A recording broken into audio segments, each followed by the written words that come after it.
प्रेम से बोलिए श्री सत्यनारायण भगवान की जय। आप सभी को माघ पूर्णिमा की हार्दिक शुभकामनाएं। आज माघ पूर्णिमा है और पूर्णिमा के शुभ अवसर पर श्री सत्यनारायण भगवान का व्रत और श्री सत्यनारायण भगवान की कथा का पाठ किया जाता है। सत्यनारायण भगवान की कथा का पाठ जो भी भक्त निष्ठा के साथ, श्रद्धा के साथ सुनता है या पढ़ता है और दूसरों को सुनाता है, भगवान सत्यनारायण उनकी सदैव रक्षा करते हैं और उनकी सभी मनोकामनाओं को पूरा करते हैं। शास्त्रों में इस कथा के महत्व को बताते हुए कहा गया है कि सत्यनारायण भगवान की कथा को करने से व्यक्ति को 1000 यज्ञ करने के बराबर पुण्य मिलता है। इस व्रत में भगवान श्री विष्णु के सत्य स्वरूप की कथा बताई गई है। सत्यनारायण व्रत को करने से जीवन में सुख, समृद्धि और संतोष की प्राप्ति होती है और सभी प्रकार के दुख दारिद्र दूर हो जाते हैं। श्री सत्यनारायण भगवान की कथा 5 अध्यायों में बटी हुई है। कथा के अनुसार व्रत में 2 बातों का विशेष रूप से ध्यान देना चाहिए। पहला, किए गए संकल्प को कभी भूलना नहीं चाहिए और दूसरा, कथा सुनने के बाद भगवान का प्रसाद लेकर ही जाना चाहिए। प्रसाद का कभी निरादर नहीं करना चाहिए। तो श्रोताओं, अब आपको सुनाते हैं परम पावनी श्री सत्यनारायण भगवान की बहुत ही पवित्र और पुण्यदायिनी कथा, जिसे सुनकर सभी भक्तों के पाप भी कट जाते हैं। भगवान श्री गणेश का ध्यान करते हुए शुभारंभ करते हैं सत्यनारायण भगवान की कथा का। कथा को पूरा अवश्य सुनिएगा। ओम श्री गणेशाय नमः। प्रेम से बोलिए श्री सत्यनारायण भगवान की जय। एक समय की बात है, नैमिषारण्य तीर्थ में शौनक आदि 88,000 ऋषियों ने श्री सूत जी से पूछा कि हे प्रभु, इस कलयुग में वेद विद्या रहित मनुष्यों को प्रभु भक्ति किस प्रकार मिल सकती है तथा उनका उद्धार कैसे होगा। हे मुनिश्रेष्ठ, कोई ऐसा तप बताइए जिससे थोड़े ही समय में पुण्य मिले और मनोवांछित फल भी मिल जाए। इस प्रकार की कथा सुनने की हम लोग इच्छा रखते हैं। तब सभी शास्त्रों के ज्ञाता श्री सूत जी कहने लगे, हे वैष्णवों में पूज्य, आप सभी ने प्राणियों के हित की बात पूछी है, इसलिए मैं एक ऐसे श्रेष्ठ और व्रत के बारे में आप लोगों को जरूर बताऊंगा जिसके बारे में नारद जी ने श्री लक्ष्मी नारायण जी से पूछा था और लक्ष्मीपति श्री हरि ने नारद जी से कहा था। अब आप सभी से सुनिए। एक समय की बात है, देवर्षि नारद जी दूसरों के हित की इच्छा लिए अनेकों लोकों में घूमते हुए मृत्यु लोक में जा पहुंचे। वहां उन्होंने अनेक योनियों में जन्मे सभी मनुष्यों को अपने अपने कर्मों के अनुसार पीड़ा झेलते हुए देखा।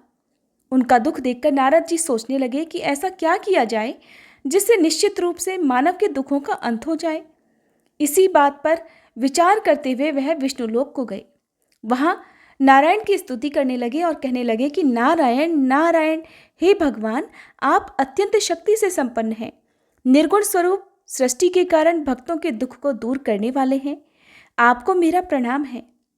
इस प्रकार नारद जी की स्तुति सुनकर भगवान श्री हरि बोले, हे मुनिश्रेष्ठ, आपके मन में क्या बात है उसे निसंकोच कहो। इस पर नारद मुनि कहने लगे कि मृत्युलोक में अनेक योनियों में जन्मे मनुष्य अपने कर्मों के द्वारा अनेकों दुखों से दुखी हो रहे हैं। हे प्रभु, आप तो ये बताइए कि वो मनुष्य थोड़े से प्रयास से ही अपने दुखों से छुटकारा कैसे पा सकते हैं। तब श्री हरि कहने लगे, हे नारद, मनुष्यों की भलाई के लिए तुमने बहुत उत्तम प्रश्न पूछा है। स्वर्गलोक और मृत्युलोक दोनों में एक दुर्लभ उत्तम व्रत है जो पुण्य देने वाला है। आज प्रेमवश होकर मैं उसे तुमसे कहता हूँ। श्री सत्यनारायण भगवान का व्रत अच्छी तरह विधान पूर्वक करके मनुष्य तुरंत ही यहाँ सुख भोग कर मरने पर मोक्ष प्राप्त करता है। श्री हरि के वचन सुनकर नारद जी बोले कि उस व्रत का फल क्या है प्रभु, और उसका विधान क्या है, ये व्रत किसने किया था, इस व्रत को किस दिन करना चाहिए, आप सब कुछ विस्तार से बताएं। नारद जी की बात सुनकर फिर श्री हरि कहने लगे, दुख और शोक को दूर करने वाला, यह सभी स्थानों पर विजय दिलाने वाला है। मानव को भक्ति और श्रद्धा के साथ शाम को श्री सत्यनारायण जी की पूजा धर्मपरायण होकर ब्राह्मणों और बंधु बांधवों के साथ करने के साथ ही यथाशक्ति यथा अनुसार भक्ति भाव से भगवान को भोग लगाएं, आरती गाएं और ब्राह्मणों सहित बंधु बांधवों को भी भोजन कराएं। उसके बाद ही स्वयं भोजन करें। कीर्तन भजन के बाद भगवान की भक्ति में लीन हो जाएं। इस तरह से सत्यनारायण भगवान का यह व्रत करने पर मनुष्य की सारी इच्छाएं निश्चित रूप से पूर्ण होती हैं। इस कलयुग का अर्थात कली काल में मृत्युलोक में मोक्ष का यही एक सरल उपाय बताया गया है। श्री सूत जी बोले, हे ऋषियों, जिसने पहले समय में इस व्रत को किया था, अब उसका इतिहास कहता हूँ, ध्यान से सुनो। सुंदर काशीपुरी नगरी में एक अत्यंत निर्धन ब्राह्मण रहता था।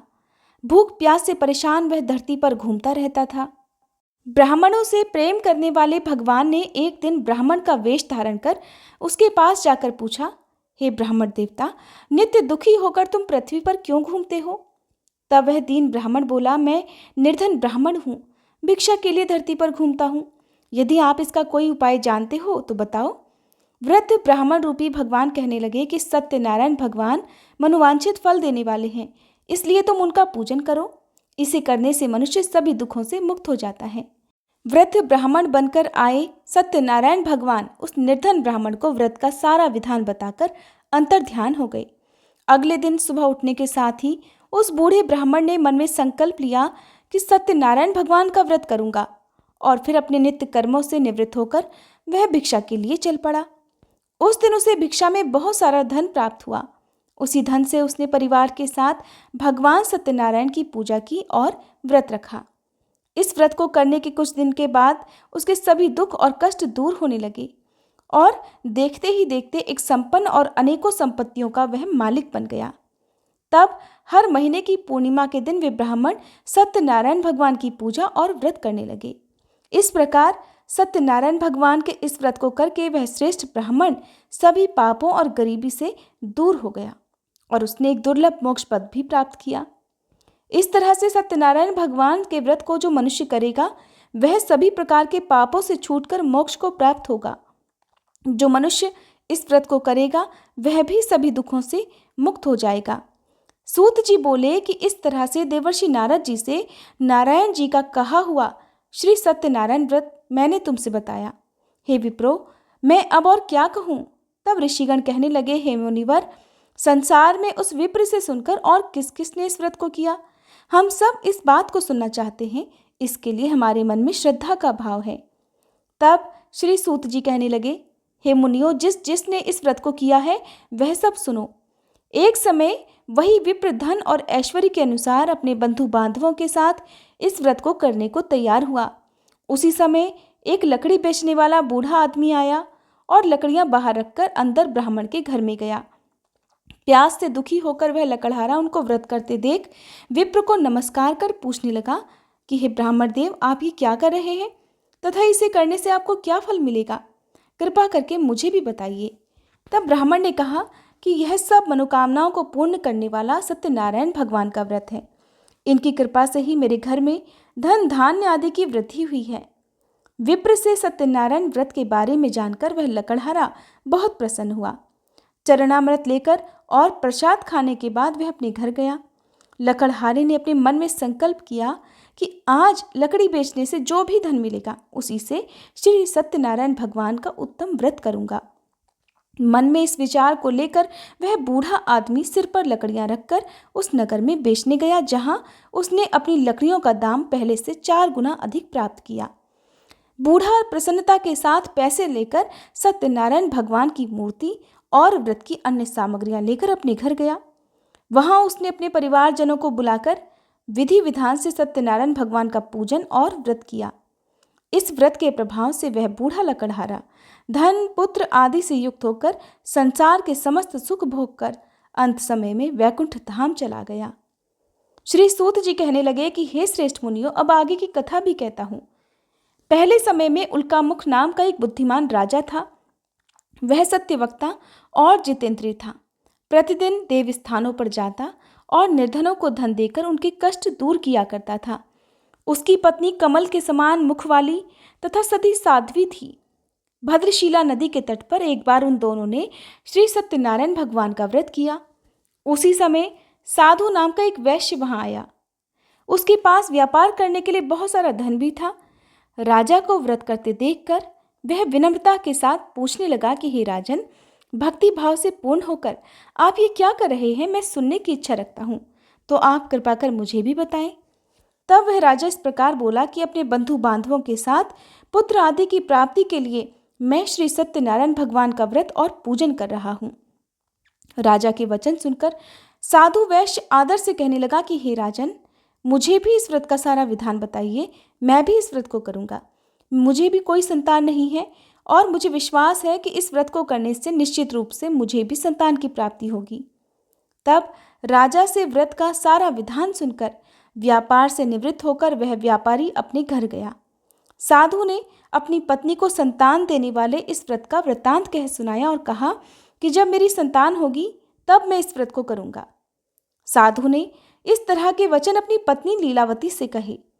एक दिन लीलावती अपने पति के साथ आनंदित हो सांसारिक धर्म में प्रवृत्त होकर सत्यनारायण भगवान की कृपा से गर्भवती हो गई। कुछ महीने के बाद उसके गर्भ से एक सुंदर कन्या ने जन्म लिया। माता पिता ने अपनी कन्या का नाम कलावती रखा। एक दिन वैश्य की पत्नी ने अपने पति को याद दिलाया कि आपने सत्यनारायण भगवान के जिस व्रत को करने का संकल्प लिया था, अब उसे करने का समय आ गया है। अब आप इस व्रत को पूर्ण करिए। तब वह साधु कहने लगा कि हे प्रिय, इस व्रत को मैं अपनी पुत्री के विवाह पर करूंगा। इस प्रकार वह अपनी पत्नी को आश्वासन देकर नगर को चला गया। साधु वैश्य ने एक बार नगर में अपनी कन्या को सखियों के साथ देखा तो उसे लगा कि अब उसकी कन्या विवाह योग्य हो गई है। तब उसने कन्या के योग्य वर ढूंढना प्रारंभ कर दिया। एक दिन साधु की बात को ध्यान में रखते हुए एक नगर में जा पहुंचा और वहां देखभाल कर लड़की के सुयोग्य वणिक पुत्र को ले आया। सुयोग्य लड़के को देखकर साधु ने बंधु बांधवों को बुलाकर अपनी पुत्री का विवाह कर दिया। लेकिन दुर्भाग्य की बात ये कि साधु वैश्य ने अभी भी श्री सत्यनारायण भगवान का व्रत नहीं किया था। इस पर श्री सत्यनारायण भगवान क्रोधित हो गए और श्राप दे दिया। अपने कार्य में कुशल साधु बनिया अपने दामाद को लेकर समुद्र के पास स्थित होकर रत्नसारपुर नामक नगर में गया। वहां जाकर दामाद ससुर दोनों ने मिलकर चंद्रकेतु राजा के नगर में व्यापार करना शुरू कर दिया। एक दिन भगवान सत्यनारायण की माया से एक चोर राजा का धन चुराकर भाग रहा था। उसने राजा के सिपाहियों को अपना पीछा करते देख चुराया हुआ सारा धन वहां रख दिया जहां साधु अपने दामाद के साथ ठहरा हुआ था। राजा के सिपाहियों ने जब चुराया हुआ धन ससुर और दामाद के पास पड़ा हुआ देखा तो वे ससुर और दामाद दोनों को बांधकर प्रसन्नता से राजा के पास ले गए और कहने लगे कि महाराज, हम उन दोनों चोरों को पकड़कर लाए हैं, आप आगे की कार्यवाही करने की आज्ञा दें। तब राजा की आज्ञा से उन दोनों को कठिन कारावास में डाल दिया गया और उनका सारा धन भी उनसे छीन लिया गया। श्री सत्यनारायण भगवान के श्राप से साधु की पत्नी भी बहुत दुखी हुई। घर में जितना भी धन रखा था उसे चोर चुरा ले गए। शारीरिक तथा मानसिक पीड़ा और भूख प्यास से अति दुखी होकर अन्न की चिंता में कलावती एक ब्राह्मण के घर गई। वहां उसने श्री सत्यनारायण भगवान का व्रत होते देखा, फिर कथा भी सुनी और वह प्रसाद ग्रहण कर रात को अपने घर वापस आई। तब माता ने कलावती से पूछा कि हे पुत्री, तुम अब तक कहाँ थी, तुम्हारे मन में क्या है? तब कलावती ने अपनी माता से कहा कि हे माता, मैंने एक ब्राह्मण के घर में श्री सत्यनारायण भगवान का व्रत होते देखा है। तब कन्या के वचन सुनकर लीलावती भगवान के पूजन की तैयारी करने लगी। लीलावती ने अपने परिवार और बंधु बांधवों के सहित सत्यनारायण भगवान का पूजन किया और उनसे वर मांगा कि मेरे पति तथा दामाद शीघ्र ही घर वापस आ जाएं। साथ ही ये भी प्रार्थना की कि हम सभी के अपराध क्षमा करें। श्री सत्यनारायण भगवान इस व्रत से संतुष्ट हो गए और राजा चंद्रकेतु को सपने में दर्शन देकर कहने लगे कि हे राजन, तुम उन दोनों वैश्यों को छोड़ दो और तुमने उनका जो भी धन लिया है उसे भी वापस कर दो। अगर तुमने ऐसा नहीं किया तो मैं तुम्हारा सारा धन, राज्य और संतान सभी कुछ नष्ट कर दूंगा। राजा को यह सब कहकर वह अंतर्ध्यान हो गए। प्रातःकाल सभा में राजा ने अपना स्वप्न सभी को सुनाया। फिर कहने लगे कि उन दोनों को कैद से मुक्त कर सभा में लाओ। वैश्यों ने आते ही राजा को प्रणाम किया। तब राजा कहने लगा कि हे महानुभावों, भाग्यवश ऐसा कठिन दुख तुम्हें प्राप्त हुआ है, लेकिन अब तुम्हें किसी बात का कोई भय नहीं है। ऐसा कहकर राजा ने उन दोनों को नए वस्त्र आभूषण भी पहनाए और जितना धन उनका लिया था उससे दोगुना धन वापस कर दिया। इस तरह दोनों वैश्य अपने घर की ओर चल दिए। श्री सूत जी महाराज कहने लगे कि इस प्रकार वैश्यों ने मंगलाचार कर अपनी यात्रा प्रारंभ की और अपने नगर की ओर चल दिए।